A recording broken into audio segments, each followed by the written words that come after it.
नमस्कार दोस्तों, astro clinic में आपका स्वागत है। आज बात करेंगे तुला लगन राशि के लिए कैसा जाएगा अगस्त का महीना। दोस्तों, आपके रूलिंग प्लैनेट जो हैं ये बन जाते हैं शुक्रदेव, और महीना स्टार्ट होने पे ये 11th हाउस में रहेंगे, जो कि लाभ स्थान है। तो यहाँ स्थितियाँ बहुत अच्छी हैं, क्योंकि कहीं ना कहीं इनके लाभ स्थान पे बैठने से आपकी हेल्थ भी अच्छी होगी, कुछ आपकी मेहनत की वजह से आप लाभ भी एकत्रित करेंगे, नेम एंड फेम भी आपको मिल सकता है। वहीं शुक्रदेव 24 तारीख को कन्या में चले जाएंगे, यानी 12वें स्थान में। अब देखा जाए, शुक्र इकलौते ऐसे प्लैनेट हैं जो 12वें घर में भी अच्छा रिजल्ट देते हैं, लेकिन यहाँ पे ये नीच के हो गए हैं और लगन के मालिक होके 12वें घर में चले गए हैं। तो कहीं ना कहीं आपको अपनी हेल्थ का ध्यान ज़रूर रखना है।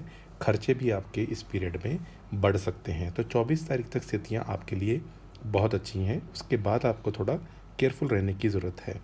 वहीं शुक्र, क्योंकि राहु केतु एक्सिस पे भी होंगे, यानी राहु की दृष्टि पे भी आ जाएंगे, तो आपको ऑपोजिट जेंडर की तरफ थोड़ा सा ध्यान रखने की ज़रूरत पड़ेगी। तो अगर आप मैरिड हैं तो आप अपने रिलेशनशिप में कमिटेड रहें तो अच्छा रहेगा। एक्स्ट्रा मैरिटल चीज़ों में अगर आप पढ़ते हैं तो बदनामी या कुछ ऐसी प्रॉब्लम हो सकती है। दोस्तों, शुक्रदेव के बाद आगे बात करते हैं आपके नेक्स्ट इंपॉर्टेंट प्लैनेट, जो कि हैं शनिदेव।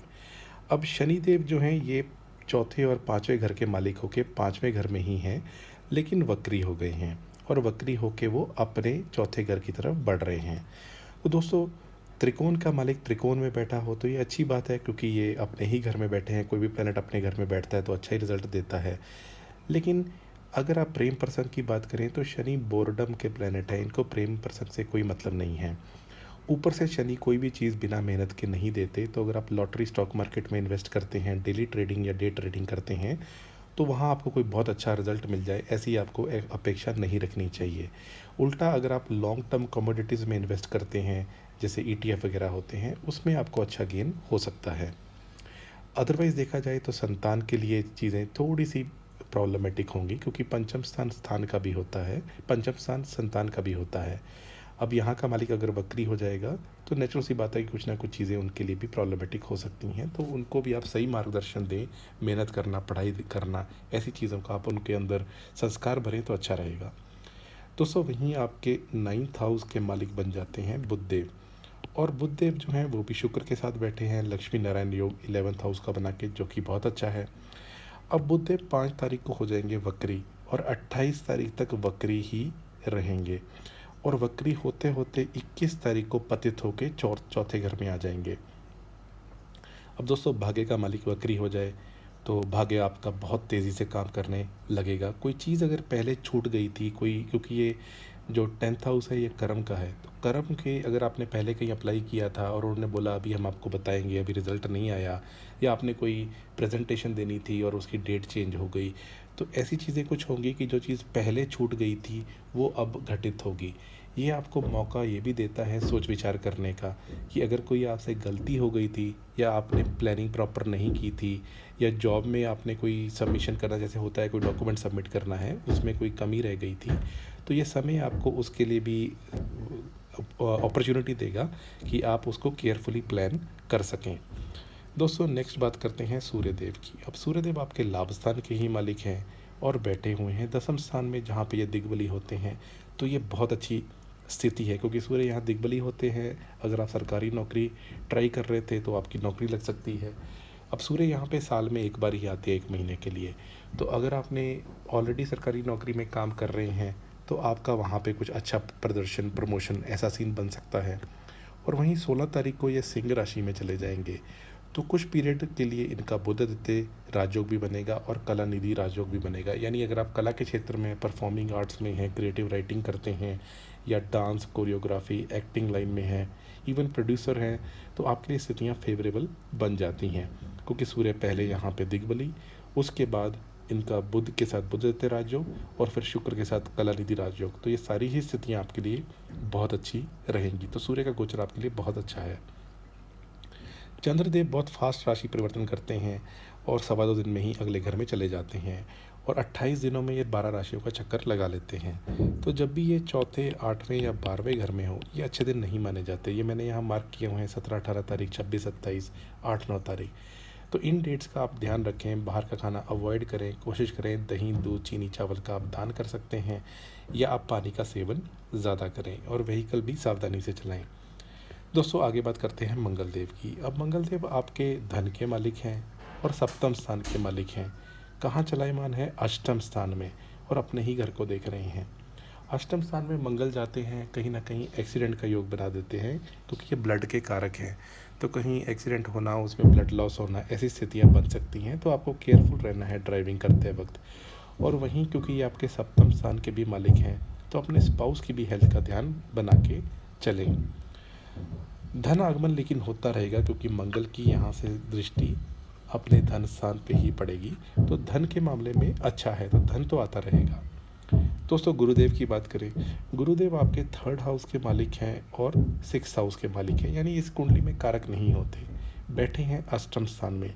अब यहाँ अच्छी बात यह है कि ये विपरीत राजयोग में आ गए हैं और गुरु की दृष्टि में अमृत होता है। तो एक दृष्टि इनकी पड़ेगी 12th हाउस पे, एक पड़ेगी सेकंड हाउस पे और एक पड़ेगी अपने ही घर यानी थर्ड हाउस पे।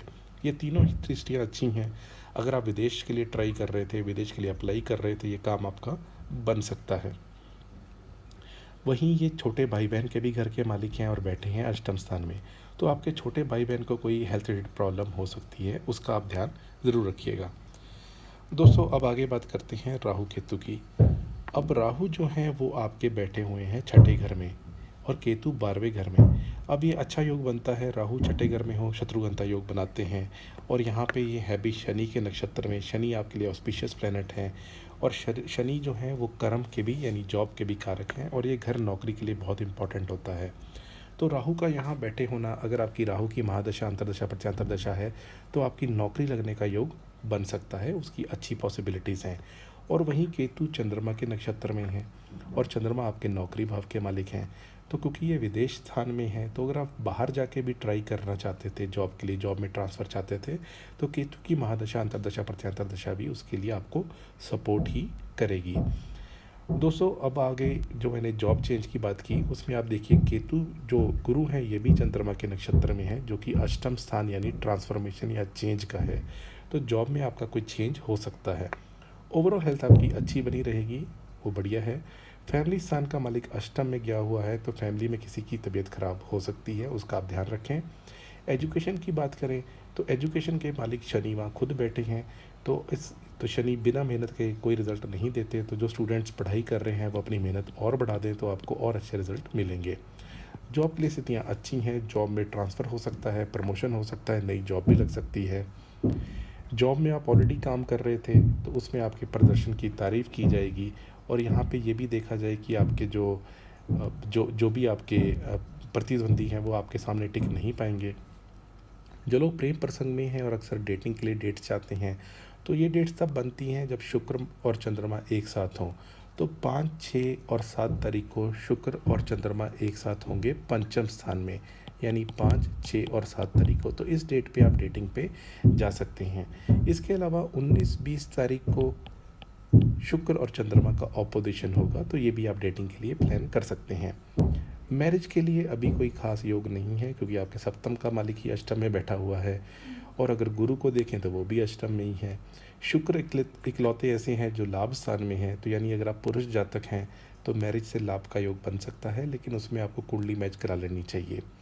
स्पाउस की बात की जाए तो स्पाउस के धन आगमन के स्तोत्र बढ़ेंगे, उनके सुख सुविधा के भी स्तोत्र बढ़ेंगे। अगर वो पढ़ाई कर रहे हैं या अगर वो स्टॉक मार्केट में डील करते हैं तो उसमें उनको फ़ायदा होगा। क्रिप्टो करेंसी, स्टॉक मार्केट चीज़ों में उनको फ़ायदा होगा।